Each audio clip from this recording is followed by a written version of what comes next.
Semoga yang subscribe diberikan rezeki melimpah. Dan yang like komen, dimudahkan segala urusannya di dunia dan akhirat.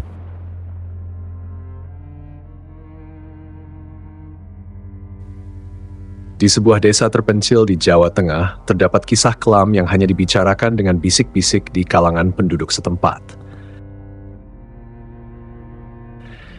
Desa itu terkenal dengan suasananya yang mencekam, terutama setelah matahari terbenam.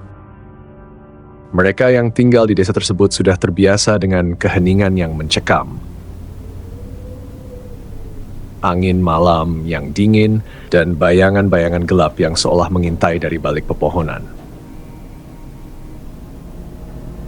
Di antara semua kisah yang beredar, yang paling menakutkan adalah tentang pesugihan di sebuah gua keramat yang tersembunyi jauh di dalam hutan. Konon, siapapun yang nekat masuk ke dalam gua itu dan melakukan ritual tertentu akan memperoleh kekayaan yang luar biasa. Namun, kekayaan itu bukan tanpa harga. Sebagai imbalan, mereka harus memberikan tumbal, entah itu jiwa seseorang atau bahkan anggota keluarga sendiri. Pak Surya adalah seorang pria parubaya yang hidupnya selalu dirundung kesulitan. Toko kecilnya di ujung desa hampir bangkrut, dan keluarganya berada di ambang kelaparan. Setiap hari dia hanya bisa termenung memikirkan nasib buruk yang menimpa keluarganya. Suatu malam, saat ia sedang duduk di teras rumahnya, seorang pria tua dengan pakaian serba hitam datang menghampirinya. Pria itu berbicara dengan suara yang dalam dan serak. "Pak Surya, saya tahu apa yang sedang kau alami," kata pria tua itu dengan senyum misterius di wajahnya. "Jika kau ingin semua masalahmu hilang, datanglah ke gua keramat di hutan itu. Di sana kau akan menemukan jawaban atas segala penderitaanmu." Pak Surya terkejut dan sedikit curiga, namun keputusasaan mengalahkan rasa takutnya. Setelah berpikir panjang, akhirnya dia memutuskan untuk mengikuti saran pria tua itu. Malam berikutnya, ia pergi ke hutan dengan membawa sesajen dan mengikuti petunjuk yang diberikan pria tua tersebut.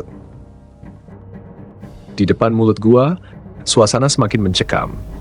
Angin berhembus kencang dan suara-suara aneh terdengar dari dalam gua. Namun, tekad Pak Surya sudah bulat. Dengan hati-hati, ia masuk ke dalam gua yang gelap dan lembab itu. Setelah berjalan beberapa meter, ia melihat sebuah altar batu dengan ukiran-ukiran kuno yang tidak dikenalnya. Di altar itu, terdapat sebuah mangkuk besar yang dipenuhi darah segar. Tiba-tiba, dari kegelapan muncul sesosok makhluk besar dengan wajah yang menyeramkan dan mata yang bersinar merah. Makhluk itu berbicara dalam bahasa yang aneh, namun Pak Surya entah bagaimana bisa mengerti. "Apa yang kau inginkan, manusia?" tanya makhluk itu dengan suara yang menggema di seluruh gua. "Saya ingin kekayaan. Saya ingin semua masalah saya selesai," jawab Pak Surya dengan suara gemetar. Makhluk itu tertawa pelan. "Kekayaan memang bisa menjadi milikmu. Kau harus memberikan tumbal setiap tahun. Jika tidak, maka aku akan mengambil nyawamu dan seluruh keluargamu." Dengan rasa takut namun juga serakah, Pak Surya menyetujui perjanjian itu. Setelah menyelesaikan ritual, ia pulang dengan perasaan lega, namun juga dihantui oleh konsekuensi dari perjanjiannya. Tak lama setelah perjanjian itu, hidup Pak Surya berubah drastis. Toko kecilnya tiba-tiba ramai pembeli dan kekayaannya bertambah setiap hari. Ia mampu membeli tanah yang luas, membangun rumah besar, dan hidup dalam kemewahan. Namun, kebahagiaan itu tidak berlangsung lama. Setiap tahun, Pak Surya harus memenuhi syarat perjanjian dengan memberikan tumbal. Awalnya, ia mengorbankan hewan-hewan peliharaan. Tapi semakin lama, makhluk dari gua itu meminta lebih banyak. Tumbal berikutnya adalah manusia. Dan yang lebih menakutkan, makhluk itu menginginkan anggota keluarganya sendiri. Pak Surya mulai kehilangan akal sehatnya. Setiap tahun, rasa takut dan kutukan semakin besar. Tetapi ia juga tidak bisa lari dari kekayaan yang telah mengikatnya. Suatu malam, ketika ia sedang tidur, ia mendengar bisikan-bisikan di telinganya. Bayangan-bayangan gelap mulai menghantui rumahnya, dan ia sering melihat sosok-sosok menyeramkan di sekitarnya. Kehidupannya berubah menjadi mimpi buruk. Istri dan anak-anaknya mulai sakit-sakitan dan meninggal satu persatu. Pak Surya hanya bisa menangis dan meratapi nasibnya.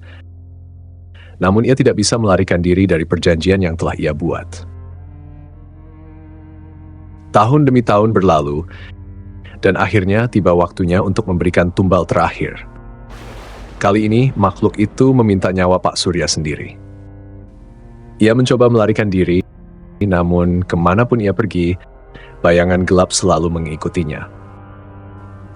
Di malam terakhir hidupnya, Pak Surya kembali ke gua itu berharap bisa membatalkan perjanjian. Namun makhluk itu sudah menunggunya. Dengan tawa yang menakutkan, makhluk itu merenggut nyawa Pak Surya. Jeritannya menggema di seluruh hutan, namun tidak ada yang mendengarnya. Keesokan harinya, tubuh Pak Surya ditemukan tak bernyawa di dalam gua, dengan wajah penuh ketakutan. Setelah kematian Pak Surya, desa itu kembali tenang. Namun, kisah tentang pesugihan di gua keramat itu tetap hidup dalam bisik-bisik para penduduk. Mereka yang mendengar kisah ini tahu bahwa kekayaan yang diperoleh melalui pesugihan bukanlah berkah, melainkan kutukan yang akan membawa kehancuran bagi siapapun yang berani mencobanya. Cerita ini mengingatkan kita bahwa segala sesuatu yang diperoleh dengan cara yang tidak benar, terutama melalui jalan yang kelam, akan membawa bencana yang lebih besar di kemudian hari.